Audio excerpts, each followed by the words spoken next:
بسم الله الرحمن الرحيم. اولا يعني كانت مقابله كبيره اليوم، يعني شاهدنا فيها خاصه يعني الحضور الجماهيري الكبير كما يعودون انصار المولوديه يعني في تنقلاتهم يعني الكبيره، يعني زادوا مدوا المقابله يعني جمالا ومتعه يعني فوق ارضيه الميدان.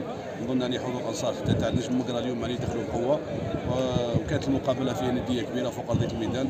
حاولنا باش نواكبوا فريق المولوديه اللي يضم عناصر فرديات كبيره، فرديات ممتازه اللي يقدروا يعملوا لا ديفيرونس في اي لحظه. كانت نقدروا نقولوا الشوط الاول كان تكتيكي محض. الشوط الثاني شفنا اللي نزل فيه شويه ريتم، حتى التغييرات اللي قمنا بها اللي كانت يعني بوكو بلوس تكتيكيه. دخول ايضا الاحتياطيين تاع المولوديه مدوا ريتم جديد للمقابله الشوط الثاني. نظن ايضا الحارس تاعنا يعني خلى تدخلين، يعني خلى الفريق يعني في المقابله. تعادل منطقي، يعني احنا كنا نبحثوا على 3 نقاط باش نخرجوا من المنطقه الحمراء. المولوديه يبقى فريق كبير، يبقى فريق يعني يستاهل المرتبه اللي راهو فيها. نتمنى له حظ اوفر ان شاء الله في باقي الجولات. كوتش ضمن النقاط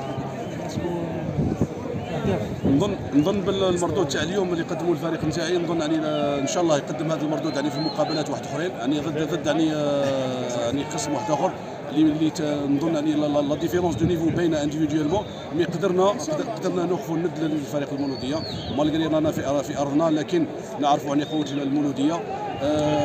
نظن يعني بالريتم هذا وبالمردود اللي قدموه اللاعبين اليوم، نظن ان شاء الله لا خوف على الفريق ان شاء الله. شيخ كيفاش راك تشوف صراع البقاء في ظل الجولات الاخيره اللي نشوفوا نوادي كبرى يعني ويتلعب على السقوط مثل مولوديه وهران كاين نجم بن عكنون، يعني كيفاش راكم تشوفوا انتم يعني الحظوظ تاعكم في المختلف؟